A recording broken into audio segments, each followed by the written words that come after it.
Assalomu alaykum. Xabaringiz bor, ertaga 25-mart soat 21:00 da O'zbekiston milliy terma jamoamiz Tehronda Eron terma jamoasi mehmoni bo'ladi. Xo'sh, bu o'yindan nimalarni kutsak bo'ladi? 2012-yilda erishilgan yolg'iz g'alabamizda juft qilib qo'yamizmi yoki durang ham yetadimi? Mag'lub bo'lishimiz esa katta muammolarni keltirib chiqarishini ham bilamiz. Xabarlarga ko'ra, bu o'yinga nafaqat Eron milliy jamoasi, balki muxlislari ham alohida tayyorgarlik ko'rishmoqda ekan. Albatta, minglab muxlislar qarshisida azaliy raqibimizga qarshi bahs bizga yaxshigina bosim yuklaydi. Lekin bu bizni foydamizga ham ishlashi mumkin. Sababi Eron jamoasi muxlislari qarshisida o'ynar ekan, yana mundial yo'llanmasini hal qilish uchun o'ynar ekan, tabiiyki bu ularga ham bosim yuklaydi. To'g'ri, bu Eron, ular bunaqa o'yinlarda qanday o'ynashini bilamiz deyishingiz mumkin. Bu futbol. Agar terma jamoamiz hech bo'lmaganda birinchi taym so'ngiga qadar mag'lub bo'lishmasa, Eronga ustunlik bergan muxlislar bosimi bizni foydamizga ishlay boshlaydi va Eron jamoasining o'ziga bo'lgan bosimi kuchayadi. Bu holatni biz o'sha katta terma jamoalarda ham, mashhur klublarda ham ko'p kuzatganmiz-ku. Ikkinchi taymda Eron jamoasi bu bosim ostida aniq ko'plab xatolarga yo'l qo'ya boshlaydi. Faqat bizdan talab qilinadigan yagona narsa o'z imkoniyatlarimizdan to'g'ri va aniq foydalana olishimiz kerak. Zero keyingi safar oltin avlodingizni 2014-yildagi jahon chempionati saralashida yengamiz deya maqtana olishmasin. Eng muhimi, Eronda har xil ayyorliklariga ham tayyor turishimiz kerak. O'sha asabga tegib har xil qiliqlari bilan futbolchilarimizga bosim qilishga harakat qilishadi.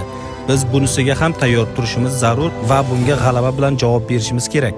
Bugungi kunda Eron muxlislari ham futbolchilar ham bizdan qo'rqishni boshlagani bor gap. Hujumda Shomurodov, Fayzullayev, Oston O'runov, Jaloliddin Masharipov, himoyada Husanov, Husniddin Aliqulov, darvozada o'zlarini chempionatida porlayotgan Yusupov. Ularni bu qo'rquvni amalda isbotlashni ayni vaqti deb o'ylayman. Sababi agar biz ertangi bahsda g'alaba qozonsak, mundialga 99.9% yo'llanmani hal qilamiz. Va rostmonasiga Eron bilan bo'ladigan bo'lajak o'yinlarda bugungidek bosimsiz o'ynashimizga yo'l ochib beramiz.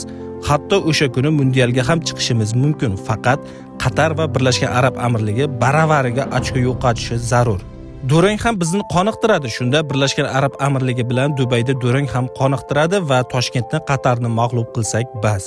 Agar mag'lub bo'lsak, bizni ishlarimiz orqaga keta boshlaydi va taqibchilarimiz bizga deyarli yetib olishadi. Bu degani yozni chillasida Birlashgan Arab Amirligining uyida, Qatarni esa Toshkentda yutishimiz shart bo'lib qoladi. Baxtga qarshi Qatarni Eron bilan o'yini bor, lekin Eronga kafolat yo'q. Ular mundial yo'llanmasini hal qilgach, yutqazib berish ham mumkin. Bunaqasini oldingi saralashlarda ko'p kuzatganmiz. Shunday ekan, biz uchun aynan Eronga qarshi bas haqiqiy final o'yinimiz bo'ladi. Ozodiy stadionida maydonda har bir qarich yeri uchun jang qilishimiz kerak.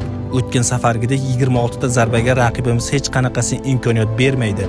Biz bitta kichik imkoniyatdan ham foydalanishimiz kerak. Shuningdek, raqibga o'sha kichik imkoniyatni ham bermasligimiz zarur.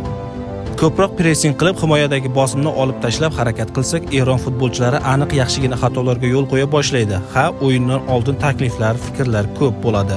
Barchani bo'lajak o'yin haqida o'z fikri bor.